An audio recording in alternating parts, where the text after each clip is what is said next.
എൻ്റെ mummy daddy നാളെ പോവാം നാട്ടിലേക്ക്. അടുത്ത എൻ്റെ ജെൻഡർ റിവീൽ ഇവിടെ ആയിരിക്കും ഗൈസ്. അപ്പോൾ വിശേഷം ഉണ്ടോന്നായിരിക്കും. അമ്മ ഉറങ്ങണ്ടേ? കരയുവാണോ? ഇങ്ങനെയാണ് എൻ്റെ ആശാൻ ഇപ്പോൾ ഉറങ്ങുന്നത്. ആ സമയത്തൊക്കെ ഈ മിനി സ്കർട്ടൊക്കെ ഫാഷൻ ആയിരുന്നോ? ലവിക്കൊണ്ട് ഉണ്ണിയപ്പം വേണോ? അയ്യോടാ മമ്മി ഇതെന്ന് സെറ്റ് ചെയ്ത് വെച്ചു സംഭവം. ഷോപ്പിങ്ങിനുള്ള പൈസ അച്ചു തരുന്നതുകൊണ്ട് നമ്മൾ എങ്ങനെ അച്ഛനെ ട്രീറ്റ് ചെയ്യും? ഫുഡ് കൊടുത്ത് ട്രീറ്റ് ചെയ്യും.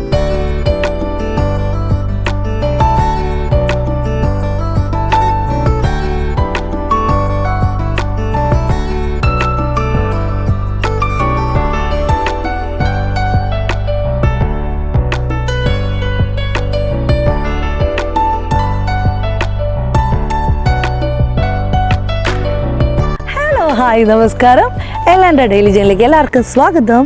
Hi ലവി, say hi. ലവി കണ്ടിട്ട് റിജോഷിനെ തിരിച്ചറിയുന്നില്ല, കാരണം ലവി അത്രയ്ക്ക് ക്ഷീണിച്ചു. യെസ്, ഭയങ്കരമായിട്ട് ക്ഷീണിച്ചു. എന്താ പറയുക, ഇപ്പം ഞാൻ 6 to 12 months ഉള്ള പാൻസൊക്കെയാണ് ഇടുന്നത്, കാരണം അത്രയ്ക്ക് മെലിഞ്ഞു പോയി എൻ്റെ കുഞ്ഞ്. പനി, പല്ല് വരുന്നു, ജലദോഷം ഉള്ളിടോ. എന്നാൽ ആൾക്കാരെ കാണുമ്പോൾ മിണ്ടലിന് കുറവൊന്നുമില്ല കേട്ടോ. അപ്പോൾ ഞങ്ങളിന്ന് വന്നിരിക്കുന്നത് ലൂട്ടണിലാണ്. അത്യാവശ്യം നല്ല തണുപ്പുണ്ട്, പക്ഷെ അവന് 2-3 കോട്ടൊക്കെ ഇട്ടത് കൊണ്ട് ജാക്കറ്റിനോട് വലിയ താല്പര്യമില്ല. ആരാണ് അപ്പം പോയോ അങ്ങോട്ട്? അതെ, ഡാഡിയും മമ്മിയും നേരെ അങ്ങോട്ട് നടന്നു പോയി. ലൂട്ടിൽ നമുക്കൊരാളെ കാണാനുണ്ടായിരുന്നു. അപ്പോൾ അത് കഴിഞ്ഞിട്ട് ഞങ്ങൾ നേരെ ഇവിടെ ഒന്ന് ഫുഡ് കഴിക്കാമെന്ന് പറഞ്ഞു മമ്മിയോട്. ഡാഡിക്ക് ഭയങ്കര ഇഷ്ടമാണ് ഫിഷ് മന്തി. നാട്ടിൽ പോലും ഡാഡി മന്തി അധികം ട്രൈ ചെയ്തിട്ടില്ല. മൈസൂർ ഇല്ല, അങ്ങനെ ഇല്ല കേട്ടോ, 1-2 കടയിലേ ഉള്ളൂ. അപ്പോൾ പിന്നെ കഴിഞ്ഞ പ്രാവശ്യം ഞാനും അനീഷയും അശ്വിനും മിറിയോ ഞങ്ങളെല്ലാവരും കൂടെ വന്ന് ഇവിടുന്ന് ഫുഡ് കഴിച്ചായിരുന്നു. ഭയങ്കരമായിട്ട് ഇഷ്ടപ്പെട്ടു. സോ അനീഷ പ്രഗ്നൻ്റ് ആണ്, അതുകൊണ്ട് ഭയങ്കര എന്താ പറയുക, എല്ലാം ഇങ്ങനെ ആസ്വദിച്ച് കഴിക്കുന്നുണ്ട്. എനിക്കിങ്ങനെ ആസ്വദിച്ച് കഴിക്കുന്ന ആൾക്കാരുടെ കൂടെ കൂടാൻ ഭയങ്കര ഇഷ്ടമാണ്. അപ്പോൾ ഡാഡി മമ്മീന് പോകാൻ വെറും 3 ദിവസം കൂടി. ഫൈനൽ കുറച്ച് ഷോപ്പിംഗ് പരിപാടി ഉണ്ടായിരുന്നു, കുറച്ച് പേരെയൊക്കെ കാണാൻ ആഗ്രഹിക്കുന്നുണ്ടായിരുന്നു, അവരെയൊക്കെ പോയി കണ്ടു. എൻ്റെ കുഞ്ഞിന് ഇപ്പോഴും ചുമയാണ് കേട്ടോ. ഒരുപാട് പേര് ഒരുപാട് റെമഡീസൊക്കെ പറഞ്ഞു തന്നു, താങ്ക് യു സോ മച്ച്. അപ്പോൾ ഞാൻ റിജോഷിനെയും വിളിച്ചു. റിജോഷിനും ആക്ച്വലി ഞങ്ങളുടെ കൂടെ ജോയിൻ ചെയ്യാൻ പറ്റി. അകത്തോട്ട് കയറട്ടെ, തണുപ്പുണ്ടായത് കാരണം കയറി. അവിടുത്തെ ഡിഷസ് ആണ് കാണേണ്ടത്, എന്തൊക്കെ വെറൈറ്റി ഡിഷസ് വന്നിട്ടുണ്ടെന്ന് സഫർ പറഞ്ഞു. പിന്നെ നമ്മുടെ നല്ല സൂപ്പർ അവിൽ മിൽക്കും ഉണ്ട്. അപ്പം ഇതൊക്കെ ഒന്ന് കഴിക്കുന്നതും ഇവിടുത്തെ സ്പെഷ്യൽ ഡിഷസും ഒക്കെ ഒന്ന് കണ്ടിട്ട് നമുക്ക് ബാക്ക് ഓക്കെ നമ്മുടെ ഷോപ്പിങ്ങിലേക്ക്.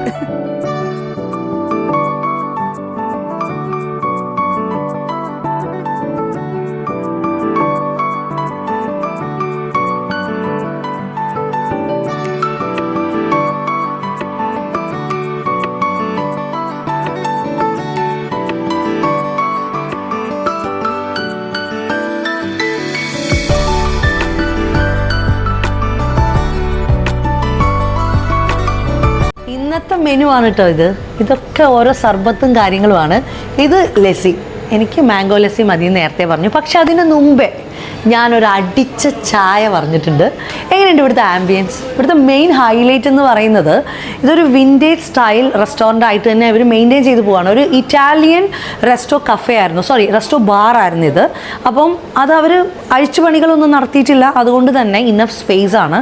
പിന്നെ ഒരു പ്രൈവറ്റ് ഹാൾ ഹയർ ചെയ്യാന്ന് പറഞ്ഞിട്ടുണ്ടെങ്കിൽ, അതായത് പ്രത്യേകിച്ച് ഒരു പാർട്ടിക്ക്, ബർത്ത്ഡേ പാർട്ടി, ജെൻഡർ റിവീൽ, അതുപോലെ തന്നെ സ്പെഷ്യൽ ഒക്കേഷനിൽ എനിക്ക് നല്ല എക്സ്പീരിയൻസ് ആണ്. ഹാള് ഞങ്ങൾ 2-3 പ്രാവശ്യം ഹയർ ചെയ്തപ്പോൾ പ്ലേറ്റ്, ചെയർ, വെള്ളം കാര്യങ്ങളൊക്കെ ഉണ്ട്. അപ്പം ഞാൻ അക്കയുടെ കുഞ്ഞുങ്ങൾ ബർത്ത്ഡേ നടത്തിയത് ഒരു റെസ്റ്റോറൻറ്റിലായിരുന്നു, ഡെർബിയിലുള്ള. അത് നിങ്ങൾ കണ്ടു കാണും ആ വ്ളോഗ്. അതുകൊണ്ട് തന്നെ എനിക്ക് സജസ്റ്റ് ചെയ്യാൻ പറ്റും ലൂട്ടണിലുള്ള ആളുകൾക്ക് വിത്ത് ഫുഡ് എല്ലാം, അതേപോലെ തന്നെ ചെയർ, പ്ലേറ്റ്, വെള്ളം കാര്യങ്ങളൊക്കെ നമ്മൾ ഓടി നടക്കേണ്ട ആവശ്യമില്ല. ഇങ്ങനത്തെ ഒരു സ്ഥലമാകുമ്പോൾ നമുക്ക് ചോയ്സ് ഉണ്ട്, നല്ല ചൂടോടുകൂടി ഫുഡ് കിട്ടും. പിന്നെ നല്ലൊരു സ്പേഷ്യസ് ഹാൾ നിങ്ങൾക്ക് കാണാം, പാർട്ടി ഹാൾ. അതായത് എനിക്കൊന്ന് 50 പേർക്ക് ഡൈനിങ് ഈസി ആയിട്ട് സെറ്റ് ചെയ്യാൻ പറ്റും. ഇപ്പോൾ ഒരു ഡൈനിങ് അല്ല, ഒരു ബുഫേ ആണ് എന്നുണ്ടെങ്കിൽ 100 പേർക്ക് അക്കോമഡേറ്റ് ചെയ്യാൻ പറ്റിയ ഒരു ഹാളാണ് കേട്ടോ നമുക്ക് കാണാൻ പറ്റുന്നത്. ഇത് ഞാൻ ഡീറ്റെയിൽഡ് ആയിട്ട് ഇങ്ങനെ കാണിച്ച് വിശദീകരിച്ച് പറയുന്നത്. ഞാൻ ഫസ്റ്റ് ടൈം വന്നപ്പോൾ തന്നെ എനിക്ക് ഭയങ്കര ഇഷ്ടപ്പെട്ടു. ഞാൻ ആദ്യമായിട്ടാണ് ഇത്ര സ്പേഷ്യസ് ആയിട്ടുള്ള ഒരു റെസ്റ്റോറൻറ്റ് കാണുന്നത്, അതുകൊണ്ട് തന്നെയാണ് ഞാൻ സജസ്റ്റ് ചെയ്യുന്നതും. അപ്പോൾ നമുക്ക് അടിച്ച ചായയിൽ തുടങ്ങി നമ്മുടെ ഫുഡിലേക്ക് കടക്കാം. പഴംപൊരിയും പിന്നെ BDF. ഞാൻ ബീഫ് അധികം കഴിക്കാത്തൊരു വ്യക്തിയാണ്, പക്ഷേ എനിക്ക് നല്ല മൊരിഞ്ഞ, നല്ല എന്താ പറയുക, ഈ ക്രിസ്പി ആയിട്ടുള്ള നല്ല കട്ട പീസുള്ള, എനിക്ക് ഓരോ പീസൊക്കെ കറക്റ്റ് ആയിരിക്കണം, ഈ ചിക്കനും ഫിഷും ബീഫും ഒക്കെ. അതുപോലത്തെ BDF കഴിഞ്ഞ പ്രാവശ്യം ഇവിടെ കഴിച്ചു. പിന്നെയും ഓർഡർ ചെയ്തിട്ടുണ്ട്. അതുകൂടാതെ വെറൈറ്റി മന്തീസ് ഉണ്ട്. ഡാഡിക്ക് ഫിഷ് മന്തിയാണ് ഇഷ്ടം. പിന്നെ എനിക്ക് ചിക്കൻ ബിരിയാണിയും. അപ്പോൾ നമ്മൾ കുറേ സ്റ്റാർട്ടേഴ്സൊക്കെ പറഞ്ഞിട്ടുണ്ട്. എല്ലാം കൂടെ ഒന്നും കഴിക്കാൻ പറ്റില്ല, പക്ഷേ നമ്മൾ പകുതി പൊതിഞ്ഞ് അച്ചുവിനെടുക്കും. അച്ചു ഓഫീസിലാണ്. അച്ചു വരുമ്പോഴത്തേക്ക് ഡിന്നറിനും കൂടെ സെറ്റ് ചെയ്തെടുക്കാമെന്ന് കരുതി. ഷോപ്പിങ്ങിനുള്ള പൈസ അച്ചു തരുന്നതുകൊണ്ട് നമ്മൾ എങ്ങനെ അച്ചുവിനെ ട്രീറ്റ് ചെയ്യും? ഫുഡ് കൊടുത്ത് ട്രീറ്റ് ചെയ്യും. അപ്പോൾ ഇവിടെ ഞാൻ വിശേഷം പറഞ്ഞ് സമയം കളയുന്നില്ല. ഫുഡ് എന്തൊക്കെയാണെന്ന് നമുക്ക് പോയി നോക്കാം. കമാൻ. ഇതെന്താണ്? ഇത് ഫിഷ് തവ, ഇത് നമ്മളെ നാടൻ പൈമ്പരി ബീഫും, ഇത് ബീഫ് ഡ്രൈ ഫ്രൈ, ചിക്കൻ കൊണ്ടാട്ടം, ഇത് തേങ്ങാപ്പാലിൽ പൊള്ളിച്ച മീൻ. സെയിം മീൻ തന്നെ, പക്ഷെ മസാല നല്ല തേങ്ങാപ്പാലിൽ കുറുക്കി ഉണ്ടാക്കിയ ഒരു മസാലയിൽ ഉണ്ടാക്കിയ. എനിക്ക് ഈ സംഭവം ഭയങ്കര ഇഷ്ടമാണ് കേട്ടോ. ഇതൊക്കെ എൻ്റെ ദൈവമേ, പള്ളിക്കെട്ടുണ്ട്, ഫിഷ് മന്തിയുണ്ട്, ബീഫ് മന്തിയുണ്ട്, പാൽ പൊറോട്ടയുണ്ട്, അതുപോലെ തന്നെ ഇത് ലാമ്പിൻ്റെ സംഭവം. ഇത് ഞങ്ങൾ കഴിഞ്ഞ പ്രാവശ്യം ട്രൈ ചെയ്തതാണ് അനീഷ് അശ്വിനൊക്കെ വന്നപ്പോൾ. പിന്നെ ഇതെൻ്റെ ഫേവറേറ്റ് ചിക്കൻ ബിരിയാണി. ഇതൊക്കെ എപ്പോൾ കഴിച്ച് തീരുമെന്ന് അറിയത്തില്ല. പഴംപൊരി നിങ്ങൾ കണ്ടല്ലോ, അതിൻ്റെ ടേസ്റ്റ് എനിക്കിപ്പോഴും വായിന്ന് പോയിട്ടില്ല. കൂടാതെ ഇവിടുത്തെ ചായയും. അപ്പോൾ ഇതൊക്കെ ഒന്ന് കഴിക്കട്ടെ. ലെവിക്കുട്ടിൻ്റെ ഡ്രസ്സ് ലെവിക്കുട്ടിന് ഫുഡ് കൊടുത്തിട്ട് ഇച്ചിരി ചെളിയായിട്ടുണ്ട്. അപ്പോൾ അവനെ ഒന്ന് ഫ്രഷ് ആക്കിയതിന് ശേഷം ഞങ്ങൾ ഇതിലേക്ക് കയറും. അല്ലേടാ? അല്ലേ? ഈ സംഭവം എന്താണെന്നല്ലേ, ഫലൂദ ഐസ്ക്രീമൊന്നും അല്ല കേട്ടോ, അവൽ മിൽക്കാണ്.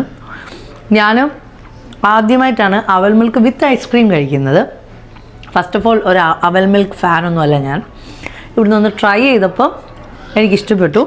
നിങ്ങൾക്കും ഈ നൊസ്റ്റാൾജിക് ഫീലൊക്കെ കിട്ടണം എന്ന് തോന്നുന്നുണ്ടെങ്കിൽ ഈ റിട്ടേൺ ഇങ്ങോട്ട് പോകുന്നുള്ളൂ. ഇവിടെ വേറെ ഫുഡ് കഴിച്ച് നിറഞ്ഞിരിക്കുകയാണേ. അവൽ മിൽക്ക് കഴിക്കാനുള്ള കപ്പാസിറ്റി ഇല്ല എന്ന് പറഞ്ഞിട്ട് ഞാൻ മാറ്റി വെച്ചിരിക്കുകയായിരുന്നു. ഇത് ഫുൾ എനിക്കല്ല, റിജോഷിൻ്റെയും മമ്മിയുടെയും ഡാഡിയുടെയാണ്. ലെവിക്കുട്ടിനെയും കൊണ്ട് അവർ ഡ്രസ്സൊക്കെ മാറ്റിയിട്ട് പുറത്ത് അവിടെ പോയി നിൽക്കുകയാണ്, അപ്പുറത്തെ സൈഡിൽ. അപ്പോൾ ഞാൻ കഴിച്ചു തുടങ്ങിയപ്പോൾ നല്ല ടേസ്റ്റ്. അപ്പോൾ ഞാൻ കരുതി അതും കൂടെ ഒന്ന് പറഞ്ഞേക്കാമെന്ന്. അപ്പോൾ ഇവിടുന്ന് ഫുഡൊക്കെ കഴിച്ച് വയറ് നിറഞ്ഞ് മനസ്സ് നിറഞ്ഞിരിക്കുകയാണ്. അപ്പോൾ ലൂട്ടണിലുള്ള മലയാളീസ്, അതുപോലെ തന്നെ നമ്മുടെ UK ആളുകൾ ലൂട്ടലിന് വരുമ്പോൾ നമ്മുടെ ചൈൽഡ് ലിങ്ക് റെസ്റ്റോ കഫേയിൽ ട്രൈ ചെയ്ത് നോക്കുക. ഡെഫിനറ്റ്ലി നിങ്ങൾക്ക് ഇഷ്ടപ്പെടുന്ന പല ഐറ്റംസ് ഇവിടെ ഉണ്ട്. എൻ്റെ മനസ്സ് കവർന്ന ഒരുപാട് ഐറ്റംസ് ഇവിടെ ഉണ്ട്. അതെല്ലാം ഞാൻ കാണിച്ചു തന്നു. നിങ്ങൾക്കും ഇഷ്ടപ്പെടുന്ന ഒരുപാട് കാണും. അപ്പോൾ ഇവരുടെ പേജും അതുപോലെ തന്നെ ഫോൺ നമ്പറും കാര്യങ്ങളും നിങ്ങൾക്ക് ഇനി ഇങ്ങനെ ഒരു പാർട്ടിയൊക്കെ നടത്തണം എന്നുണ്ടെങ്കിൽ കോൺടാക്ട് ചെയ്യേണ്ട ഡീറ്റെയിൽസ് ഞാൻ ഡിസ്ക്രിപ്ഷനിൽ കൊടുക്കുന്നുണ്ട്. നമുക്കിനിയും ഫൈനൽ 2-3 കാര്യങ്ങൾ പാക്ക് ചെയ്യാനുണ്ട്. ഓൾറെഡി നമ്മൾ ABC കൊറിയറിൽ പറഞ്ഞയച്ചു നമ്മുടെ സാധനങ്ങൾ. പക്ഷേ എന്നാലും അവർക്ക് 46 കിലോ വെച്ചിട്ടുണ്ട്. എന്നിട്ടും അവർക്ക് തികയുന്നില്ല. കാരണം നമ്മൾ ഒരുപാട് ആളുകൾക്ക് കൊടുത്തു വിട്ട ഡ്രസ്സസാണത്. പിന്നെ ചോക്ലേറ്റൊക്കെ ഓൾറെഡി പറഞ്ഞ പോലെ ലിമിറ്റഡ് ആണ്. എല്ലാ പ്രാവശ്യവും പോയി വരുന്നത് കാരണം അത്രയ്ക്ക് ആവശ്യമില്ല. പിന്നെ ചില ഗിഫ്റ്റുകളുമാണ്. അപ്പോൾ അതുകൊണ്ട് ഇനി പാക്കിംഗ് സെക്ഷനിലേക്ക് കിടക്കണം. പക്ഷേ എനിക്ക് മനസ്സിൽ ഭയങ്കര പ്രയാസമുണ്ട്. കാരണം ഇനി 3 ദിവസം കൂടെ ഉള്ളൂ ഡാഡിയും മമ്മിയും. ഈ പ്രാവശ്യം അധികം നാൾ നിൽക്കാത്തതിൻ്റെ ഒരു വിഷമമായിരിക്കാം. എന്തായാലും വരുമല്ലോ അവർ, അല്ലേ? വിത്തിൻ 3 or 4 months കൊണ്ട് പിന്നെയും തിരിച്ചു വരും. അപ്പോൾ ഗൈസ്, ഇവിടുന്ന് ഞാൻ ടാറ്റ ബൈ ബൈ പറയുകയാണ്. ഞാനൊരു പരുവായി എങ്ങനെ വണ്ടി ഓടിച്ച് തിരിച്ചെത്തുന്ന അറിയില്ല. അച്ഛന് ഒരു ലോഡ് സാധനങ്ങൾ ഞങ്ങൾ പാക്ക് ചെയ്തെടുത്തിട്ടുണ്ട്. ഇത് കൊണ്ടുപോകാൻ പറ്റത്തില്ല, അല്ലെങ്കിൽ ഞാൻ ഇതും കൂടെ കൊണ്ടുപോയേനെ. അപ്പോൾ ഇനി പാക്കിംഗ് സെക്ഷനിലേക്ക് കിടക്കാം. ഓക്കെ. മമ്മി പോകുന്നതിൻ്റെ മുമ്പ് ഉണ്ടാക്കുന്ന ഒരു കാര്യമാണ് ഉണ്ണിയപ്പം. അക്കടെ അവിടെ ഉണ്ടാക്കി കൊടുത്തിട്ടുണ്ടായിരുന്നു, പക്ഷെ അതൊക്കെ വളരെ പെട്ടെന്ന് തന്നെ തീർന്നു. അതെ, എനിക്കൊരു പ്രാവശ്യം കിട്ടിയുള്ളൂ. പിന്നെ അങ്ങനെ ഫൈനലി ഞങ്ങൾ ഈ അടുപ്പിൽ ലാസ്റ്റ് ഉണ്ണിയപ്പം പിന്നെ മീൻ കറി ഒക്കെ വെക്കുന്നുണ്ട്. കാരണം നമ്മുടെ ഇലക്ട്രിക് സ്റ്റൗ വരാൻ പോവാണ്. മമ്മിക്ക് ഇഷ്ടമാണ് ഇലക്ട്രിക് സ്റ്റൗ. എനിക്കിഷ്ടമല്ല, മീൻ ചട്ടി വെക്കാനൊക്കത്തില്ല. പക്ഷെ എല്ലാത്തിനും സൊല്യൂഷൻ നമ്മൾ കണ്ടെത്തുന്നതാണ്. കുഴപ്പമില്ല. ഇവിടെ നമ്മൾ എല്ലാത്തിനും ഒരു പരിഹാരത്തിനായിട്ട് നമ്മൾ പല രീതിയിലും പല സ്ഥലങ്ങളിലെ എക്സ്പീരിയൻസ് കിട്ടിയത് കൊണ്ട് എന്തൊക്കെ എവിടെയൊക്കെ നമ്മൾക്ക് ചെയ്യാന്ന്. അയ്യോ മെത്തർക്കില്ലേ? ഓക്കെ. അപ്പോൾ ഞങ്ങൾ ടേസ്റ്റ് ചെയ്തില്ല. ഡാഡിയാണ് ഞങ്ങളുടെ ടേസ്റ്റർ ഫസ്റ്റ്, അല്ലെങ്കിൽ അച്ചുവാണ്. അച്ചു ആക്ച്വലി ഓഫീസിൽ പോയത് കൊണ്ട് തന്നെ ഡാഡിക്ക് നമുക്ക് കൊടുത്തിട്ട് സെറ്റാക്കാം. Okay okay mummy. Okay mummy, ഇതെന്ന് സെറ്റ് ചെയ്ത് വെച്ചു സംഭവം? ഇന്നലെ. ഓക്കെ. ഇന്നലെ വൈകിട്ട്. എന്തൊക്കെയാണ്? അരിയാണ്, അരിപ്പൊടി അല്ല? ഓക്കെ, അതൊക്കെ ഞാൻ കണ്ടു. അരിപ്പൊടി അരച്ച് എടുക്കും. അല്ലെങ്കിൽ ഇത് നമ്മുടെ നാടൻ പഴമാണ് കേട്ടോ. ഞാൻ നമ്മുടെ കേരള സ്റ്റോറിൽ നിന്ന് മേടിച്ചതാണ്. എനിക്ക് പുട്ടിന് ആ പഴം ഇഷ്ടമുള്ളൂ, അതുകൊണ്ട് തന്നെ. ഇത് എള്ളുണ്ട്, തേങ്ങാക്കൊത്ത് ഞാനും കുറച്ച് അരിഞ്ഞു, ഡാഡി കുറച്ച് അരിഞ്ഞു കൊടുത്തു. ടേസ്റ്റ് നോക്കിയില്ല ഡാഡി, നോക്കാൻ പോവാണ്. ഡാഡിയാണ് ടേസ്റ്റർ. പറഞ്ഞായിരുന്നു ഡാഡി എന്താണ്? ചൂടോടായോണ്ടേ. ലവിക്കുട്ടിന് ഉണ്ണിയപ്പം വേണോ? ലവിക്കുട്ടിന് ഉണ്ണിയപ്പം വേണോ? അയ്യോടാ. ലേവിക്കുട്ടിനും ഒത്തിരി ഇഷ്ടപ്പെട്ടു കേട്ടോ ഉണ്ണിയപ്പം. അവൻ 1-2 കഴിച്ചു. അത് എൻ്റെ മമ്മിയും ഡാഡിയും വിലക്ക് ഇനി അധികം കൊടുക്കണ്ടെന്ന് പറഞ്ഞു. ഞങ്ങളിതേ ഒരുങ്ങി പള്ളിയിലേക്ക് പോവാണ് കേട്ടോ. ഇനി ഒരു ദിവസം കൂടിയേ ഉള്ളൂ മമ്മിയും ഡാഡിയും പോകാൻ. പോകുന്നതിൻ്റെ ഒരാഴ്ച മുമ്പ് എല്ലാം സെറ്റ് ചെയ്ത് വെക്കണം എന്ന് വിചാരിക്കും. പക്ഷേ എങ്ങനെയൊക്കെ നമ്മൾ സെറ്റ് ചെയ്ത് വെച്ചാലും ലാസ്റ്റ് മിനിറ്റ് ഷോപ്പിംഗ് ഇല്ലേ, അതാണ് ഇന്ന് ചർച്ച് സർവീസ് കഴിഞ്ഞിട്ട് ഞങ്ങൾ പ്ലാൻ ചെയ്തിരിക്കുന്നത്. പിന്നെ ഇന്നത്തെ സർവീസും ഭയങ്കര ബ്ലസ്ഡ് ആയിരുന്നു. ലെവിക്കുട്ടിന് ഇങ്ങനത്തെ സൗണ്ടും കാര്യങ്ങളൊന്നും പ്രോബ്ലം ഇല്ല കേട്ടോ. കുറച്ച് പേരൊക്കെ മെസ്സേജ് അയച്ച് ചോദിക്കാറുണ്ടായിരുന്നു. ഹിൽ സോങ്ങിൽ ചെറുപ്പം തൊട്ടിട്ടേ പോയതുകൊണ്ടും സൗണ്ട് കേട്ടതുകൊണ്ടും ആയിരിക്കും അവന് ഭയങ്കര ഇഷ്ടമാണ് പാട്ട് കേൾക്കുന്നത്. അപ്പൊ ഇന്നലെ ടിൻലി ബൈ ഷെഫ് കാർണിവറിന്റെ ഫുഡൊക്കെ കഴിച്ച് അങ്ങനെ മമ്മിയും ഡാഡിയും നാളെ പോവാണ്. അതെ. അപ്പോൾ ഇനിയും കുറച്ച് കാര്യങ്ങളും കൂടെ, അത് കുറച്ച് നമുക്ക് സിബ്ലോക്ക് ബാഗ് മേടിക്കാനുണ്ട്. പിന്നെ അതുപോലെ തന്നെ കോസ്കോയിൽ നിന്ന് 1-2 മെഡിസിൻ സെൻട്രം അങ്ങനത്തെയൊക്കെ കുറച്ചൊക്കെ നമ്മുടെ മഞ്ജു പ്രതീഷ് ഇവർക്ക് NHSന്റെ ഡിസ്കൗണ്ട് ഉണ്ടായത് കാരണം മേടിച്ചു വെച്ചു. ഇവൻ സനുക്കുട്ടിനും മേടിച്ചു വെച്ചിട്ടുണ്ട്. ഇവിടെ എത്തിയിട്ടില്ല കാരണം സനുക്കുട്ടിനും പനിയൊക്കെ ആയി. വേറൊരു സാഹചര്യം ഉണ്ട്. അതെ. അപ്പോൾ സനുക്കുട്ടിൻ്റെ ഒരു ഫ്രണ്ട് ആക്സിഡൻറ്റിൽ മരിച്ചു. അപ്പോൾ എല്ലാം കൂടി ആയപ്പോൾ നമുക്ക് ഓരോരുത്തർക്ക് ഓരോ സിറ്റുവേഷനാണ് ഓരോ ദിവസം വരുന്നത്. അപ്പോൾ നമ്മൾ ഇപ്പോൾ നേരെ കോസ്കോയിലേക്ക് പോവാണ്. പള്ളി കഴിഞ്ഞിട്ട് ബ്ലസ് സർവീസ് ആയിരുന്നു. ഇവിടുത്തെ പാട്ട് കേൾക്കാൻ വേണ്ടിയിട്ട് ഡാഡി പറയും നേരത്തെ വരണമെന്ന് കേട്ടോ. അങ്ങനെ ഞങ്ങൾ ഇവിടുന്ന് നേരെ ഇപ്പോൾ പോകാൻ പോകുന്നത് കോസ്കോയിൽ നിന്ന് എന്തെങ്കിലും ലൈറ്റായിട്ട് കഴിക്കണം. ബിക്കോസ് ഞാൻ നല്ല അടിപൊളി ബീഫ് ബിരിയാണി അതാണ് ഉണ്ടാക്കിയിട്ടുണ്ട്. പിന്നെ അച്ഛന് ഏത് ബിരിയാണിക്കും മുട്ട വേണം. അപ്പോൾ അതുകൊണ്ട് അതും പുഴുങ്ങി വെച്ച് ബിരിയാണി സെറ്റ് ചെയ്തു. എന്നും ഉണ്ടാക്കണമെന്ന് വിചാരിക്കും, പക്ഷെ എന്നും ഹെവി പിന്നെ ഫുഡാണ് ഓരോരുത്തടത്തുനിന്നും. കഴിഞ്ഞ ഞായറാഴ്ച നമുക്ക് മാജിക് മസാലയിലായിരുന്നു. ഇന്നലെ നമ്മൾ ടിൻലി ബൈ ഷെഫ് കാർണവർ ഓപ്പൺ ആയിട്ടുണ്ട്, റീ ഓപ്പൺ ചെയ്തിരിക്കുകയാണ് ടിൻലി ബൈ ഷെഫ് കാർണവർ. ഇപ്പം കോസ്കോയുടെ കാർഡ് കെയറോമിൽ വർക്ക് ചെയ്യുന്നവർക്ക് ഇപ്പോൾ കിട്ടും കേട്ടോ. ആദ്യമേ കിട്ടുമായിരിക്കും തോന്നുന്നു, എനിക്കറിയില്ല. റീസെൻ്റ്ലി ഞാനിപ്പോൾ റിജോഷിനും അതുപോലെ തന്നെ അക്കയ്ക്കും എടുത്തു കൊടുത്തു. നമ്മുടെ പേ സ്ലിപ്പ് മതി, വലിയ ചടങ്ങുകളും കാര്യങ്ങളൊന്നും ഇല്ല കേട്ടോ. അപ്പം കോസ്കോയിൽ ചെന്നിട്ട് അവിടെ എന്തെങ്കിലും ഓഫർ ഉണ്ടെങ്കിൽ പറയാം. അവിടെയും കുറച്ച് സ്നാക്സ് ഒക്കെ കഴിക്കാൻ കിട്ടും, അതാണ് മെയിനായിട്ടുള്ളത്. പക്ഷേ അവിടെ പിസയും അതുപോലെ തന്നെ ബർഗറും ഒക്കെ ഭയങ്കര ചീപ്പല്ലേ. അപ്പോൾ ലൈറ്റായിട്ട് കഴിച്ചതിന് ശേഷം എൻ്റെ ബീഫ് ബിരിയാണി ഞാൻ ദം പൊട്ടിക്കും. എന്താ അവിടെ ഒരു കരച്ചിലും ബഹളമൊക്കെ. ലെവിക്കുട്ടിന് മമ്മി ഇഡ്ഡലി എടുത്തിട്ടുണ്ട്. ഇഡ്ഡലി അല്ലേ ലെവി? ലെവിക്കുട്ടിന് ഇപ്പോൾ പണ്ടത്തെ പോലെ കാർ സീറ്റിൽ അങ്ങനെ ഇരിക്കുന്ന വലിയ താല്പര്യമില്ല. ഉറങ്ങുവാണെങ്കിൽ പ്രശ്നമില്ല കേട്ടോ. പക്ഷെ അല്ലാത്ത സമയത്ത് ബെൽറ്റ് ഇട്ടിട്ട് ഇരുത്തുക എന്ന് പറയുന്നത് കുറച്ച് പണിപ്പെട്ട പാടാണ്. അങ്ങനെ ഞങ്ങൾ കോസ്കോയിൽ പോയി കഴിക്കാതെ എനിക്ക് മലയാളി കടയിൽ പോയിട്ട് കുറച്ച് സാധനം മേടിക്കാനുണ്ടായിരുന്നു. അവിടുന്ന് ഉഴുന്നുവടയും അതുപോലെ തന്നെ സുഹീനും ഒക്കെ മേടിച്ച് കഴിച്ചതിന് ശേഷമാണ് ഞങ്ങൾ കോസ്കോയിലേക്ക് വന്നത്. കാരണം മമ്മിക്ക് എൻ്റെ അടിക്കും വലിയ താല്പര്യമില്ല ഇവിടുത്തെ ബർഗറും പിസയും. അങ്ങനെ മമ്മിയുടെ പേരിലുള്ളൊരു കുട്ടിയെ തന്നെ കണ്ടു, ലിജി. സോ നമ്മുടെ ഒരു ഫോളോവറാണ്. ഞങ്ങൾ ചെറുതായിട്ട് സ്നാക്സ് കഴിച്ചിട്ട് വയറ് നിറച്ചെങ്കിലും ലെവിക്കുട്ടൻ പള്ളി കഴിഞ്ഞിട്ട് ഒന്നും കഴിച്ചില്ലായിരുന്നു. ഞാൻ ഫുഡ് എടുത്തിട്ടുണ്ടായിരുന്നല്ലോ. അപ്പം മമ്മിയും ഡാഡിയും അച്ഛനും ഷോപ്പിങ്ങിന് കയറിയ സമയത്ത് ഞാൻ അവന് ഫുഡൊക്കെ കൊടുത്ത് സെറ്റ് ചെയ്തു. അതിനുശേഷം നേരെ നെക്സ്റ്റിൽ പോയി 1-2 കാര്യങ്ങളും കൂടെ ഒന്ന് എക്സ്ചേഞ്ച് ചെയ്യണമായിരുന്നു. അതും ചെയ്ത് കഴിഞ്ഞ് നേരെ വന്നതേ ഞാൻ ബീഫ് ദം ബിരിയാണി പൊട്ടിച്ചു. എനിക്ക് ഈ ബിരിയാണിയുടെ കൂടെ ചമ്മന്തി നിർബന്ധമാണ് കേട്ടോ. എല്ലാവർക്കും ഭയങ്കരമായിട്ട് ഇഷ്ടപ്പെട്ടു. അതിനുശേഷം കുട്ടിപ്പട്ടാളത്തിനോട് സംസാരിക്കുകയാണ് ലെവിക്കുട്ടൻ. ഇത് ഒരു ദിവസം 2-3 പ്രാവശ്യം ഇവരോട് സംസാരിച്ച് അവൻ സമയം കളയിട്ടോ. എൻ്റെ മമ്മി ഡാഡി നാളെ നാട്ടിൽ പോവാണ്. രാത്രി 10:45 സമയം. എന്താ ചെയ്യുന്നതെന്ന് കാണിച്ചു തരണോ? അയ്യോ എന്ത് മമ്മി മതി. നാട്ടിൽ ഇവിടെ ഒരു ചട്ടമ്പി ഉറങ്ങിയിട്ടില്ല. ഡാഡി അവിടെ പാക്കിംഗ് ഒക്കെ ചെയ്ത് കഴിഞ്ഞ് റിലാക്സ് ചെയ്തിട്ടിരിക്കുന്നു. ഒരാളിപ്പോ എഴഞ്ഞു പോകുന്നു. എന്താ എല്ലാരെയും അങ്ങ് മിസ് ചെയ്യും കുഞ്ഞുങ്ങളെ. കഴിഞ്ഞ പ്രാവശ്യം ഒന്നും വന്നപ്പോ എനിക്ക് ഇത്രയും ഇല്ല, പോയാ മതി, സാരമില്ല, 6 മാസം കഴിഞ്ഞ് വരുമല്ലോ. പ്രാവശ്യം ലിയാമോടെ അവസ്ഥയും ഇവന്റെ കളിയും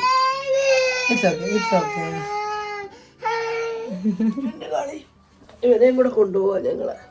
രാത്രി സമയം 10:45. എൻ്റെ അമ്മ എന്തോ ഇവിടെ കാണിക്കുന്നേന്ന് നോക്കി. അമ്മ ഉറങ്ങണ്ടേ? കരയുവാണോ?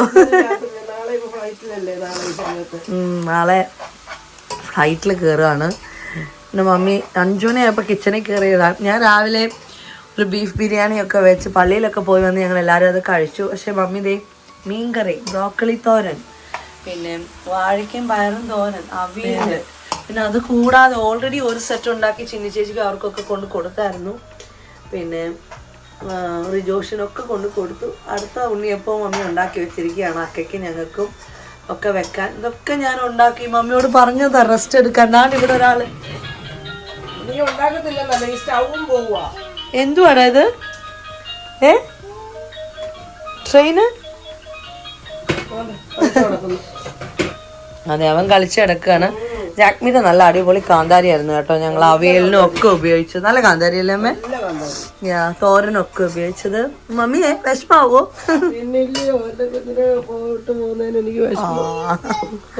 ഇതാണ് അമ്മമാരുടെ സ്നേഹം. എത്ര വയ്യായെങ്കിലും ഇതൊക്കെ ഞാൻ വെക്കും അമ്മേ. അമ്മ എന്തിനാ അമ്മ മോനെ ഈ ചൊവ്വാഴ്ച ഈ സ്റ്റൗ പോവല്ലേടാ? അതും വേറൊരു കാര്യം കേട്ടോ. ഞങ്ങളുടെ സ്റ്റൗ പോവുകയാണ്. സ്റ്റൗ പോവുകയല്ല, ഇവിടെ ഫ്ലാറ്റിൽ റൂള് വന്നിരിക്കുകയാണ്. നമുക്കിനിയും ഗ്യാസ് സ്റ്റൗ പറ്റില്ല, നമ്മൾ ഇൻഡക്ഷനിലേക്ക് മാറണം. അപ്പം കഴിഞ്ഞ പ്രാവശ്യം മമ്മി പോയപ്പോൾ ഫ്രിഡ്ജായിരുന്നു മാറ്റിയത്. അപ്പം ഈ പ്രാവശ്യം നമ്മൾ പുതിയ ഇൻഡക്ഷനിലേക്ക് വരാം. മമ്മി പോയി കഴിഞ്ഞിട്ട് മാറ്റിയാൽ മതിയെന്ന് ഞാൻ പറഞ്ഞു.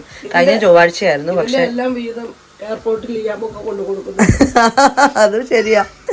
സോ അക്കായ്ക്കും ഉണ്ട് കേട്ടോ. കാരണം അക്കയും ഈ പറഞ്ഞതുപോലെ വയ്യാതെ കിടക്കുമല്ലേ. ആരാത് ഇപ്പൊ ഇവിടെയൊക്കെ കേറി അങ്ങ് നിൽക്കും ആള്. എന്തുവാടാ ലവി? എന്തു പരിപാടി? അച്ചു ഇവിടെ എടുത്തേ. ഇവിടെ ആള് സർക്കസ് കളിക്കുന്നുണ്ടോ? അപ്പൊ തന്നെ കേറി നിൽക്കുവേ. കോസ്റ്റോയിൽ നിന്ന് മേടിച്ച സാധനങ്ങൾ ഓരോന്നോരോന്നായി. ഡാഡി അവിടെ ഫുൾ പാക്കിങ്ങിലെ സാധനങ്ങൾ ഞങ്ങൾ കാറിൽ കൊണ്ടുവച്ചു. കാരണം ടാക്സി പിടിക്കണോ വേണ്ടേ ഞങ്ങൾക്ക് ഡൗട്ട് ആയിരുന്നു. ലവിയെ നീ വീട് ലവി ഇപ്പൊ ഇതൊക്കെ ഇറങ്ങും. നല്ല കുട്ടിയല്ലേ? ഇത് കുഞ്ഞ് പറഞ്ഞ അനുസരിച്ച്. യെസ് ഇതൊക്കെ ഗുഡ് ബോയ്, വെരി ഗുഡ്. ഈ കസരയുടെ മണ്ടയ്ക്ക് കയറി നിന്നിട്ടാട്ടോ എന്നെ ഇങ്ങനെ തന്നെയാ നോക്കുന്നത്. അപ്പൊ മമ്മി ഉറങ്ങണ്ടേ? ലവി അപ്പത്തേക്ക് ഇവിടെ എത്തി. ഈ ഉണ്ണിയപ്പം എനിക്കൊക്കെ മാത്രമല്ല കേട്ടോ, പലർക്കും ഇതിനകത്ത് അവകാശമുണ്ട്. മമ്മി ആർക്കൊക്കെ കൊടുക്കാൻ പറ്റുമോ അവർക്കെല്ലാം സ്പ്ലിറ്റ് ചെയ്ത് വെക്കുന്നുണ്ട്. പണ്ടേ മമ്മി എന്തെങ്കിലും കുക്ക് ചെയ്ത് കഴിഞ്ഞാൽ എനിക്കത് ടേസ്റ്റ് ചെയ്യുന്നൊരു സ്വഭാവം ഉണ്ട് കേട്ടോ. എനിക്കെല്ലാം അന്ന് തന്നെ അപ്പം തന്നെ കഴിക്കുന്നത് ഭയങ്കര ആഗ്രഹമായിരുന്നു. എൻ്റെ കൂടെ കൂട്ടിന് ഒരാളും കൂടി ഉണ്ട്. നിങ്ങൾക്ക് ഇഷ്ടപ്പെട്ട ചോറ്? മമ്മി തൂക്കേണ്ട ചൂലൊക്കെ താണ്ടി ഇവിടെ കൊണ്ട് കിടക്കുന്നുണ്ടല്ലോ. നമ്മുടെ ഡാഡി ഓറഞ്ച് ഒളിച്ചു കൊടുക്കും. അത് വായിലിട്ടിട്ട് ഇങ്ങോട്ട് കൊണ്ടുവന്നിട്ട് ഇവിടുത്തെ ചോറ് തിന്നു. ടൈം 12 ആയി. ഞാനിനി എനിക്ക് ബോട്ടിൽ സ്റ്റെറിലൈസ് ചെയ്യാനുണ്ട്. പക്ഷെ മമ്മി കിച്ചണെല്ലാം അടിപൊളിയാക്കി വൃത്തിയാക്കിയിട്ടു. അവിടെ കറികളെല്ലാം വിളമ്പി വെച്ചു കേട്ടോ, തണുക്കാൻ വേണ്ടിയിട്ട്. അങ്ങനെ മമ്മിയും വൈറലായി ഗായ്സ്. ഈ ഫോട്ടോ അമ്മ ഇതാണ്ട് കറങ്ങിയൊക്കെ ഇരിക്കുന്നു. ഈ ഫോട്ടോ കണ്ട് വല്ല പരിചയമുണ്ടോ? ഉണ്ടോ? ഇതാരാമേ? ഇത് ഞാനും എൻ്റെ സിസ്റ്റേഴ്സും. ഇത് മമ്മിയാണ്. മമ്മിയുടെ ഫോട്ടോ കണ്ടിട്ട് ഒരുപാട് പേര് മെസ്സേജ് അയച്ച് ചോദിച്ചു ഇത് ആരാണെന്ന്. അപ്പം സോ ഇത് മമ്മിയുടെ സിസ്റ്റേഴ്സിൻ്റെ ഫോട്ടോ ഞാനൊരു 3 years ബാക്ക് പോസ്റ്റ് ചെയ്തതാണ് കേട്ടോ. അപ്പം അതിപ്പം ഒരുപാട് ഫേസ്ബുക്ക് പോസ്റ്റിലൊക്കെ ഇങ്ങനെ വൈറലായിക്കൊണ്ടിരിക്കുന്നു. മമ്മിക്ക് ചെറിയ പനിയൊക്കെ പിടിച്ചു. പോകുന്നതിൻ്റെ കരഞ്ഞ് പനി പിടിച്ചതാണോ? രണ്ടും ആകാം. വിഷമിച്ചും പണി വെച്ച മമ്മി യൂഷ്വലി ചെയ്യുന്ന പണികളൊക്കെ തന്നെ ഇല്ല. നമുക്കൊരു ടെൻഷനൊക്കെ ഇല്ലേ പോകും. അല്ല ഇതുവരെ എനിക്ക് 5 മാസം പനി വന്നില്ല. ഈ ഒരു മാസമേ ഉള്ളൂ വന്നത്. മമ്മി ഇന്നലെ രാത്രി കിടന്നത് ഓൾമോസ്റ്റ് 12 o'clock ആയി. അപ്പം ഇതിന് നിങ്ങൾ തന്നിട്ടുള്ള സപ്പോർട്ടിന് ഒരുപാട് നന്ദി അല്ലേ mummy? Thank you very much. ഇതൊരു എന്താ പറയുക, അന്ന് ഞാനൊരു 3 വർഷം മുമ്പേ പോസ്റ്റ് ചെയ്തപ്പോൾ എനിക്ക് ഭയങ്കര സന്തോഷം തോന്നി കേട്ടോ. പെട്ടെന്ന് ഞാൻ അവരെയും കൊണ്ട് എടുപ്പിച്ചതാണ്. ഞാൻ വിളിക്കുന്നത് മമ്മിയുടെ മൂത്ത ചേച്ചിയാണ് ഈ സെൻറ്ററിൽ നിൽക്കുന്നത്, ആമി. മമ്മിയുടെ ഇളയ ചേച്ചി ആച്ചി. അപ്പം ആമി ആച്ചി എന്നാണ് ഞാൻ വിളിക്കുന്നത്. അനിത ലിജി ബെന്നി അങ്ങനെയാണ്. അപ്പം അവർ 3 പേരും എനിക്ക് തോന്നുന്നു 51 years 52 years ബാക്കാണ്. ഞാൻ +2 പഠിക്കുമ്പോഴാണ് ആണല്ലേ. അപ്പോൾ ആ സമയത്തെടുത്താണ് മിനി സ്കേർട്ടൊക്കെ ഇട്ടിട്ട്. ഈ സമയത്തൊക്കെ ഈ മിനി സ്കേർട്ടൊക്കെ ഉണ്ടായിരുന്നു മമ്മി? ഉണ്ടായിരുന്നു. പക്ഷേ ഞങ്ങൾ ഇച്ചിരി കൂടെ ഒരു അതെ, കാരണം മമ്മിയുടെ പപ്പ മിലിറ്ററി ആയിരുന്നു. മമ്മിയുടെ ഇളയ സിസ്റ്റർ ജനിച്ചത് ഡൽഹി, മമ്മി ജനിച്ചത് ബാംഗ്ലൂർ. അപ്പം അതുകൊണ്ട് പല സ്ഥലങ്ങളിൽ മാത്രമേ ഉള്ളൂ ആദ്യത്തെ പ്രസവമായിട്ട് നാട്ടില്. അതെ, അതുകൊണ്ട് മമ്മിക്ക് ഇനി ഒരു ബ്രദറും കൂടി ഉണ്ട്, ലിറ്റി എന്നാണ് പേര്. സോ ചാച്ചനും ഇപ്പം ഇവിടെ UK സെറ്റിൽഡ് ആണ്. അവർ ആദ്യം കുവൈറ്റിലായിരുന്നു. ഫാമിലി ആയിട്ട് ചാച്ചനും വെച്ചാൻഡി മക്കളും എല്ലാവരും ഇപ്പോൾ UK യിലുണ്ട്. ആമി തിരുവല്ലയിൽ തന്നെയാണ്. ആച്ചി നിലമ്പൂർ ചുങ്കത്തറ. ആരാന്നറിയോ? അതെ, നമ്മുടെ സനുക്കുട്ടിൻ്റെ മാനിക്കുട്ടിൻ്റെ ഉറ്റുമോളുടെ മമ്മി. സനുക്കുട്ടിനെ എല്ലാവർക്കും അറിയാം എൻ്റെ വ്ളോഗിലൂടെ. അപ്പം ഈ ഒരു ഫോട്ടോ എനിക്കൊന്ന് ജസ്റ്റ് കാണിക്കണം എന്ന് തോന്നി. ഒരുപാട് പേര് എനിക്ക് മെസ്സേജ് അയച്ചു, ചേച്ചി ഇത് ചേച്ചിയുടെ മമ്മി തന്നെയല്ലേ, ഇതെന്താ ഇവിടെ പോസ്റ്റ് ചെയ്തിരിക്കുന്നത്, എന്താണ് കഥ എന്നൊക്കെ ചോദിച്ചു. ഒരുപാട് ഫേസ്ബുക്കിൽ ഇങ്ങനെ നല്ല പാട്ടൊക്കെ വെച്ചിട്ട് പോസ്റ്റ് ചെയ്തിട്ടുണ്ടായിരുന്നു. അപ്പോൾ thank you for your support. അപ്പം റീച്ചാൻ്റെ മമ്മിയും ഇവരുടെ കൂടെ തന്നെയാണ് ബാംഗ്ലൂർക്ക് പോകുന്നത്. സോ റീച്ചാൻ്റെ മമ്മിയും 10-40 ദിവസം ഇവിടെ എന്തായാലും ദൈവം സഹായിച്ച് നിൽക്കാൻ പറ്റി. പിന്നെ അക്കയും പിള്ളേരെയും കാണാത്തതിൻ്റെ ഒരു വിഷമമുണ്ട്. അക്കയ്ക്ക് കാലിതായത് കൊണ്ട് നല്ല വേദനയൊന്നും ഇപ്പം നല്ല വേദന, ഇങ്ങനെ പ്ലാസ്റ്റർ ചെറുതായിട്ട് ഇങ്ങനെ വേറെ മാറ്റുന്നുണ്ട്. ദൈവം ആപത്തൊന്നും വരത്തില്ലെങ്കിൽ അഗെയിൻ ഒരു 6 month കഴിയുമ്പോൾ വരും. ഞാൻ ആഗ്രഹിക്കുന്നു. അങ്ങനെ ആവട്ടെ. ഡാഡിക്കും മമ്മിക്കും അവിടെയും ഈ 6 മന്ത് അടിച്ചു പൊളിക്കാൻ പറ്റട്ടെ. മമ്മി അമ്മയുടെ സിസ്റ്റേഴ്സിന് ഇങ്ങനെ നോക്കിയിരിക്കുകയാണ്. ഈ ഫോട്ടോ ഞാൻ എത്ര പ്രാവശ്യമൊക്കെ പോസ്റ്റ് ചെയ്യുന്നോ കാണിച്ചു കൊടുക്കുന്നോ മമ്മി അവരെ ഇങ്ങനെ നോക്കിക്കൊണ്ടിരിക്കും. ശരിക്കും പറഞ്ഞാൽ അതൊരു ഭയങ്കര ഫീലിംഗ് ആണ് കേട്ടോ. എല്ലാവർക്കും അതെ, എല്ലാവരും ഇപ്പോൾ സെറ്റിലായി, ദൈവം സഹായിച്ച് കുഴപ്പങ്ങളൊന്നുമില്ല. എന്നാലും ഇതൊരു സ്പെഷ്യൽ ഫീലാണ്. നമുക്കും ഇങ്ങനത്തെ മെമ്മറീസ് ക്രിയേറ്റ് ചെയ്യാൻ പറ്റുവാണെങ്കിൽ ക്രിയേറ്റ് ചെയ്യുക. ആരോഗ്യമുള്ള സമയത്ത് ഇങ്ങനെയുള്ള ഫോട്ടോസൊക്കെ എടുക്കുക. ഓക്കെ, ഞാൻ ജസ്റ്റ് എടുത്തപ്പോൾ ഇത്രയും മാത്രം ഒരു ഫീൽ കിട്ടുന്ന എനിക്കറിയില്ലായിരുന്നു. പക്ഷേ എല്ലാവരും ഹാപ്പിയാണ്, ആമിയും ആച്ചിയൊക്കെ. അപ്പോൾ ഈ ഫോട്ടോ യെസ്, അപ്പോൾ ഈ ഫോട്ടോ വൈറലാക്കിയ ആളുകൾക്കും ഒരുപാട് നന്ദി. അതിലൂടെ ഒരുപാട് പേര് അറിഞ്ഞതിലും ഇതുപോലൊരു തോട്ട് തോന്നി ഫോട്ടോ എടുത്തിട്ട് എനിക്ക് മെസ്സേജ് അയച്ചു തന്നിട്ടുണ്ടായിരുന്നു. അപ്പോൾ ഈ മമ്മി വൈറലായ പോലെ നമുക്ക് ഇനിയും വൈറലാവാൻ സമയമില്ല. ഫ്ലൈറ്റ് പോയിട്ടുണ്ടെങ്കിൽ വേറെ രീതി വൈറലാകും അല്ലേ അമ്മേ? ഞാൻ തലേ ദിവസം രാത്രി പറഞ്ഞു ഇത്രയൊക്കെ ഉണ്ടാക്കിയില്ലേ, എനിക്ക് കുറച്ച് പായസം കൂടെ വേണമായിരുന്നു. രാവിലെ ആയപ്പോഴത്തേക്ക് ദേ പായസവും റെഡി. അത് അരിപ്പായസം തേങ്ങയൊക്കെ ഇട്ട് ഭയങ്കര ടേസ്റ്റാണ്. അതിൻ്റെ ഒരു വീതം മഞ്ജുവിനും കൊണ്ട് കൊടുത്തു കേട്ടോ. മഞ്ജു ആയിരുന്നു ഹോളണ്ട് ആൻഡ് ബാരറ്റിൽ നിന്ന് സാധനങ്ങളെല്ലാം മേടിച്ചത്. അവർക്ക് വേണ്ടിയിട്ടുള്ള ടാബ്ലറ്റ്സ്, സനക്കുട്ടിനും ട്വിങ്കിളും എല്ലാം മേടിച്ച് അവർ കൊറിയർ ചെയ്തിട്ടുണ്ടായിരുന്നു. പക്ഷേ എത്താൻ വൈകിപ്പോയി. മമ്മിക്ക് വേണ്ടിയിട്ടുള്ള വൈറ്റമിൻ ഡിയുടെ ടാബ്ലറ്റ്സും ഗമ്മീസും അതുപോലെ തന്നെ എല്ലാം അത് കിട്ടാത്തതുകൊണ്ടാണ് മഞ്ജുവിനോട് പറഞ്ഞത്. കാരണം അവർക്ക് NHS കാർഡുണ്ട്. ബൾക്കായിട്ട് മേടിക്കാൻ നേരത്ത് നല്ല ഡിസ്കൗണ്ട് കിട്ടുമല്ലോ. ഞങ്ങൾ കൃത്യസമയത്ത് എത്തി. റേച്ചാനും അവിടെ എത്തി കേട്ടോ. റേച്ചാനൊക്കെ ഓൾറെഡി 20 മിനിറ്റ്സ് നേരത്തെ എത്തി. ഞങ്ങളും കൃത്യസമയത്താണ് എത്തിയിരിക്കുന്നത്. 9 മണിക്കാണ് ഫ്ലൈറ്റ്. ഹലോ, ആളെ കാണാൻ എന്തി പോവാണോ ഇവിടെ? എത്ര നേരത്തെ വന്നാലും എയർ ഇന്ത്യ ഫ്ലൈറ്റ് എടുക്കുകയാണെന്നുണ്ടെങ്കിൽ കുറച്ച് കരുതി വേണം കേട്ടോ വരാൻ. ഫസ്റ്റ് ഓഫ് ഓൾ ഞങ്ങളുടെ ഫ്ലൈറ്റ് നമുക്ക് ചേഞ്ച് ചെയ്യേണ്ടി വന്നു. നമ്മൾ ഗാറ്റ്വിക്കിൽ നിന്നായിരുന്നു ബുക്ക് ചെയ്തത്. അവർ ഹീത്രോയിലേക്കാക്കി. ലാസ്റ്റ് മിനിറ്റാണ് ഇവരുടെ എല്ലാ അപ്ഡേഷൻസും. അതുപോലെ തന്നെ ഓൾമോസ്റ്റ് ഒരു 1.5-2 മണിക്കൂറായി പല ആൾക്കാരും നീണ്ട ക്യൂവിൽ നിൽക്കുന്നു. ഞാനും റേച്ചാനും 1 മണിക്കൂറോളം നിന്നു കേട്ടോ. ലെവിക്കുട്ടിന് പിന്നെ റേച്ചാനെ കിട്ടിയാൽ പിന്നെ ആരും വേണ്ട. റേച്ചാൻ്റെ മമ്മിയും ഡാഡിയും ഞങ്ങൾ അവിടെ ഒരു സ്ഥലത്ത് ഇരുത്തിയിട്ടാണ് ഞങ്ങൾ ഈ ക്യൂവിൽ നിന്നത്. ഭാഗ്യത്തിന് എൻ്റെ അമ്മ കുത്തിയിരുന്ന് പ്രാർത്ഥിച്ചിട്ടുണ്ടാകാം. അസിസ്റ്റൻസ് ഉണ്ടായത് കാരണം അവർ പെട്ടെന്ന് തന്നെ നമ്മൾ പ്രയോറിറ്റിയിലേക്ക് വിട്ടു. 3 പേർക്കും വീൽ ചെയറിന് നമ്മൾ റെക്കമെൻഡ് ചെയ്തിട്ടുണ്ടായിരുന്നു കേട്ടോ. ലെവിക്കുട്ടി ഭയങ്കര കരച്ചിലായിരുന്നു. എനിക്ക് വീഡിയോയും കാര്യങ്ങളും ഒന്നും എടുക്കാൻ പറ്റിയില്ല. സമയം ഇപ്പം 8:45. അപ്പം എന്തേ മമ്മി ഓൾറെഡി പ്രിപ്പയർ ചെയ്ത് വെച്ച ചേന മെഴുക്കുവരട്ടി ഞാനൊന്ന് ഫ്രൈ ചെയ്തെടുക്കാൻ വേണ്ടിയിട്ട് പോവാണ്. ഇഡ്ഡലി ഓൾറെഡി വെച്ചിട്ടുണ്ട്. ലെവിക്കുട്ടിൻ്റെ ഫുഡ് റൊട്ടീൻ എല്ലാ പ്രാവശ്യവും ചോദിക്കുന്ന പോലെ തന്നെ ഈ പ്രാവശ്യം ഒരുപാട് പേര് കമൻറ്റിലൂടെ മെസ്സേജ് അയച്ചിട്ടുണ്ടായിരുന്നു. അവനെല്ലാ ബ്രേക്ക്ഫാസ്റ്റും ഒന്നും ഇപ്പോൾ കഴിക്കില്ല. ഇഡ്ഡലിയും ദോശയും ഭയങ്കര ഇഷ്ടമാണ്. അതിന് എത്ര നാളത്തേക്കുണ്ടെന്ന് എനിക്കറിയില്ല. പണ്ടെല്ലാം കഴിക്കുമായിരുന്നു. ഇപ്പോൾ ഓട്സ് കണ്ണിന് നേരെ കണ്ടുകൂടാ. അങ്ങനെ പല ചേഞ്ചസ് ആണ് വന്നിരിക്കുന്നത്. അങ്ങനെ ദേ നമ്മുടെ സ്റ്റൗ മാറ്റാൻ വേണ്ടിയിട്ട് പോവാണ്. ആൾ വന്നു, ആൾക്കൊരു ഉണ്ണിയപ്പൊക്കെ കൊടുത്തു. പിന്നെ സ്ക്രീൻ ടൈം ഉണ്ടോ എന്നും ചോദിച്ചിരുന്നു ലെവിക്കുട്ടിന്. ഞാൻ ഇടയ്ക്കൊക്കെ ഇപ്പോൾ റൈംസും കാര്യങ്ങളൊക്കെ കാണിക്കാറുണ്ട് കേട്ടോ. നഴ്സറി വിടുന്നുണ്ടോ എന്നും ചോദിച്ചിരുന്നു കേട്ടോ. ഇല്ല, 2 ഇയേഴ്സ് കഴിഞ്ഞിട്ടാണ് ഞങ്ങൾ വിടാൻ പ്ലാൻ ചെയ്തിരിക്കുന്നത്. അപ്പോൾ ഞങ്ങൾ 3 സെറാമിക്കിന് നോൺ സ്റ്റിക്ക് പാൻ മേടിച്ചിട്ടുണ്ടായിരുന്നു. അപ്പോൾ ഈ പാൻ വർക്ക് ആവണം എന്നുണ്ടെങ്കിൽ എങ്ങനെയാണ് ഇതിനകത്ത് വർക്ക് ആവുന്നത് എന്ന് കാണിക്കണം എന്നുണ്ടെങ്കിൽ പുള്ളി പറഞ്ഞു തന്നു. ഇങ്ങനെ ഒരു മാഗ്നറ്റ് എടുക്കുക, എന്നിട്ട് നേരെ തിരിച്ചു വെക്കുക. അപ്പുറത്ത് വീട് പണി നടക്കുവാണ്. വർക്കാവുന്നുണ്ടെങ്കിൽ സക്സസ് ആയി. സോറി, ഇപ്പം ഇതെല്ലാം കൂടെ പോയേനെ. അപ്പോൾ 3 പാത്രങ്ങളുമായി ഞങ്ങൾ ഇനി എങ്ങനെ ഫുഡ് വെക്കണമെന്ന് അറിയില്ല. അച്ചു വന്നിട്ട് ബാക്കി ഷോപ്പിംഗ് അല്ലേ ലെവിക്കുട്ട? ഓക്കെ. ഇതെന്തുവാ ഇവിടെ എല്ലാം നമുക്ക് വൃത്തിയാക്കണ്ടേ? വാക്യൂം കുറച്ച് ചെയ്തു. ഇനി കുറച്ചും കൂടെ ചെയ്യാം. ക്ലീനാക്കി കഴിഞ്ഞതിന് ശേഷം നമ്മുടെ ഈ മാഗ്നറ്റ് വെച്ച് ഏതൊക്കെ നമുക്ക് യൂസ് ചെയ്യാൻ പറ്റും, ഏതൊക്കെ യൂസ് ചെയ്യാൻ പറ്റില്ല എന്ന് ഇവിടെ ഞാൻ വേർതിരിച്ച് വെച്ചിട്ടുണ്ട്. ബാക്കിയുള്ളതെല്ലാം എടുത്ത് കളയുകയും വേണം. എന്തല്ലേ കൊണ്ട് എന്നെ ഹെൽപ്പ് ചെയ്യാഞ്ഞേ? ഇവിടെ എല്ലാം ക്ലീനാക്കി സെറ്റ് ചെയ്ത് കഴിഞ്ഞപ്പോൾ ആളെന്ത് ചെയ്തു, വന്നിട്ടുണ്ട് കേട്ടോ അവൻ്റെ ടോയ് എടുക്കാൻ. നിന്നോ ഇങ്ങോട്ട് വേടാ. മമ്മിയും ഡാഡി സേഫായിട്ട് മൈസൂർ വീട്ടിലെത്തി എന്ന് അറിഞ്ഞതിന് ശേഷമാണ് കേട്ടോ ഞാൻ ലഞ്ച് കഴിക്കാൻ വേണ്ടിയിട്ട് പോയത്. എനിക്ക് ചോറിനേക്കാട്ടി കൂടുതൽ കറികളാണ് ഇഷ്ടം. ഞാൻ ചോറ് എടുത്തപ്പോഴത്തേക്ക് ലെവിക്കുട്ടിന് ഓടി വന്നു. അവന് ചെറിയ ഏരിയ ഉള്ള ഫുഡൊക്കെ ഭയങ്കര ഇഷ്ടമാണ്. ഫുഡ് കഴിച്ച് കഴിഞ്ഞപ്പോഴത്തേക്ക് മമ്മിയും ഡാഡിയും വീഡിയോ അയച്ചു തന്നു. ABC കാർഗോ ആൻഡ് കൊറിയറിൻ്റെ പാർസൽ എത്തി എന്ന് പറഞ്ഞുകൊണ്ട്. അപ്പോൾ നിങ്ങൾക്കും അബ്രോഡിലേക്കും നാട്ടിലേക്കൊക്കെ സാധനം അയക്കണമെന്നുണ്ടെങ്കിൽ ABC കാർഗോ ആൻഡ് കൊറിയറിനെ കോൺടാക്ട് ചെയ്യുക. ഡിസ്ക്രിപ്ഷനിൽ ഞാൻ നമ്പർ ഷെയർ ചെയ്യുന്നുണ്ട്. അപ്പോൾ ഇത് എൻ്റെ ചാനൽ സബ്സ്ക്രൈബ് ചെയ്യാത്തൊരു ഇഷ്ടമുണ്ടെങ്കിൽ സബ്സ്ക്രൈബ് ചെയ്യുക, ലൈക്ക് ചെയ്യുക, ഷെയർ ചെയ്യുക ഗൈസ്. അപ്പോൾ നെക്സ്റ്റ് എപ്പിസോഡിൽ കാണാം. അതുവരെയ്ക്ക് have a great day. Take care. God bless. By.